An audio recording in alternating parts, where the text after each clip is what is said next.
ازيكم حبايبي، عاملين ايه؟ يا رب تكونوا بخير. النهارده هنعمل مع بعض اولى تفريزات الشهر الكريم. هنعمل مع بعض صلصه الطماطم اللي احنا هنخزنها او نفرزها لشهر رمضان الكريم. كل سنه وحضراتكم طيبين. هنعملها بطريقه حلوه جدا وسهله وما فيهاش اي اضافات ولا اي افتكاسات غريبه. هعملها لكم بطريقتي انا وهتعيش معاكي من السنه للسنه، وهعملها لكم بقوام جميل جدا وبلون تحفه، واللي هيجربها هيشكرني عليها اكيد. دي قناتي، قناة هندي سليم. اللي لسه بتفرج عليا لأول مرة اعملي لايك للفيديو لو عجبك، واعملي اشتراك للقناة وفعلي زر الجرس علشان يوصلك مني كل فيديو جديد انزله. لما تحبي بقى تخزني الطماطم، تنقيها نوعية جيدة، يعني تكون لونها احمر غامق وتكون مش مليانة مية من جوه، يعني مليانة لحم بس. انا جبت هنا 5 كيلو من الطماطم، نقيتهم كويس جدا، غسلتهم غسلة حلوة واحدة واحدة كده علشان الرمل ما يطلع منهم او اي حاجة. جبت بقى الطماطمية كده، قطعتها اتنين، شلت كده القمع اللي فيها، رميتها بقى في الحلة قدامي كده. خلصت الكمية بتاعتي ويلا بينا نشوف الخطوة الجاية هتبقى ازاي. مليت الحلة كده بالطماطم، وما تخافيش الكمية الكبيرة اللي قدامك دي دلوقتي هتقل، هتبقى نص الحلة. هجيبها كده احطها بقى على النار من غير اي اضافات او اي حاجة. علي عليها النار على الاخر علشان تنزل السوائل اللي منها، وما تحطيش عليها اي ميه. هجيب بقى الغطا كده واغطيها، ما تعريهاش علشان البخار ما يطيرش منها اول باول، فما تلاقيش ميه تستوي فيها فتشيط معاكي. غطيت الحله بقى كده، وكل دقيقتين اعري الغطا واقلبها علشان ما تشيطش مني. شايفين بدأت تنزل الميه بتاعتها ازاي منها؟ حقيقة بشوف ناس بتعملها بتبقى معرية الغطا ومش بتغطيها. الخطوة دي غلط، علشان كده البخار بيطير أول بأول ومش بتلاقي مية تنزل منها علشان تستوي فيها. اللي بقى كده شايفين بدأت ان هي تتهمك معايا ازاي وتتهري. اللي بيها شوية شوية. شايفين المية بتاعتها خلاص بدأت ان هي بتنزل منها كل شوية. شايفين المية بدأت خلاص ان هي تنزل كلها. هرجع اغطيها تاني علشان المية تنزل منها اكتر، وبعدين هقول لكم نعمل ايه. خلاص بعد كده عريت الغطا ومش هغطيها تاني بقى خالص، وهسيبها بقى لحد الكمية بتاعتها ما تقل شوية بشوية.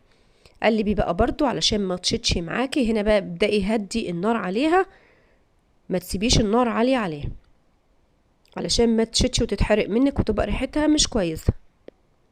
سيبيها بقى كده هتغلي معاكي، كل المية ما تقل معاكي والطماطم تتهري هتعرفي انها ايه استوت، وايدك برضو فيها ما تسيبيهاش. خلاص هي كده بدأت ان هي ايه خلاص تستوي معايا. الطماطم شايفين اتهرت خالص، والمية بدأت خلاص خالص تقل منها. هطفي بقى عليها النار واسيبها لما تبرد معايا. شايفين انا كده طفيت النار، ان الكمية قلت جدا، كمية المية برضو قلت منها. هنا انا فضيتها كده في صينية واسعة علشان تسرع معايا ليه تبرد شوية، علشان عاوزة ايه اضربها في الخلاط. شايفين اتهرت ازاي؟ هنا بقى انا ضربتها في الخلاط. هجيب مصفى هصف فيها كويس جدا من اي بذر واي تفل فيها. شايفين اللون بتاعها عامل ازاي والقوام، وهي كمان لسه ما كملتش عملية السوا. هبدأ اجيبها بقى على النار واحطها معايا. شايفين التفل والبذر نزل منها بكمية كبيرة قد ايه. هجيب بقى الحلة بتاعتي واحطها على النار.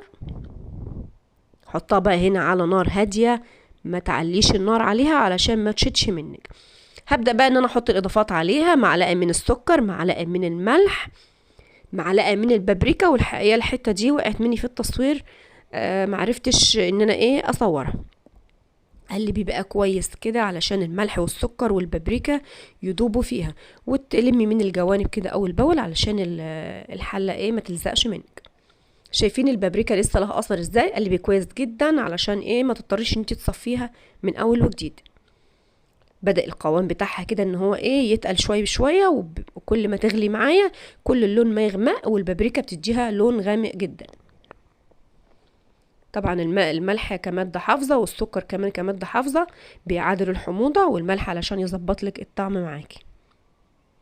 شايفين كل ما بتغلي كل انها ايه القوام بتاعها بيتقل، والبخار بيتصاعد منها وبيصفي منها اي مية او اي سوائل، وبتبدأ ان هي تغمق معايا واحدة بواحدة. بتبدأ بقى ايه على النار بتبقبق معاكي كده. انتي بقى تكوني بعيدة شوية عن النار علشان ايه ما تطرطش عليكي وتتلسعي. والحقيقة الدنيا اتزروطت، مش مشكلة، علشان احنا لما بنعمل صلصة او مربى او اي حاجة الدنيا كده كده بتبقى متزروطة معانا. شايفين بدأت تبقبق معايا على النار ازاي، واللون غمق وبقى تحفة. خلاص انا كده طفيت عليها، هي كده استوت وبقت مية مية، وسبتها تاخد راحتها على الاخر وبردت جدا. شايفين لونها عامل ازاي، والقوام كمان تحفة ولونها غامق جدا، وهي كمان في الحقيقة لونها اغمق من كده. نجيب بقى البرطمانات بتاعتنا، غسلتهم كويس جدا وعقمتهم في الفرن على درجة حرارة كده 180، بس ما يكونش النار والعة يعني. نشفتهم كويس جدا وصفيتهم من اي ميه. خلاص كده عبيت فيهم الصلصه بتاعتي، وتبداي ان انت ايه تحطيهم على رف التلاجة، ولما تيجي تستعملي طلعي البرطمان وتطلعي منه الكميه اللي انت محتاجاها. وبعد ما تيجي تدخليه التلاجة تروحي حاطه شويه زيت فوق الصلصه اللي باقيه، وتغطي البرطمان كويس. بكده البكتيريا مش هتتفاعل معاها ومش هتعمل عفونه فوق معاكي. مسحتهم كويس جدا وغطيتهم كده بالغطا كويس، وابدا ان انا ايه احط الكميه الباقيه في اكياس.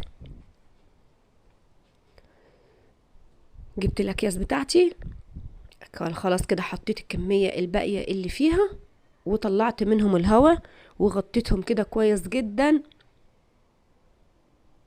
الاكياس دي يعني في التخزين بصراحه بتساعدك ان هي متاخدش مكان كبير في الفريزر، وبتبقى حلوه في الاستعمال. خلاص انا حطيت الكميه بتاعتي كلها في الاكياس وفي البرطمانات، ودي كانت الكميه بتاعتي حقيقه ال5 كيلو، طلعت لي كميه كبيره من الصلصه. وهعمل كده يعني كميه بكميه، مش لازم الكميه كلها مره واحده. وده كان الفيديو بتاعنا، ولو عجبك ما تنسيش اللايك، والسلام عليكم ورحمه الله وبركاته.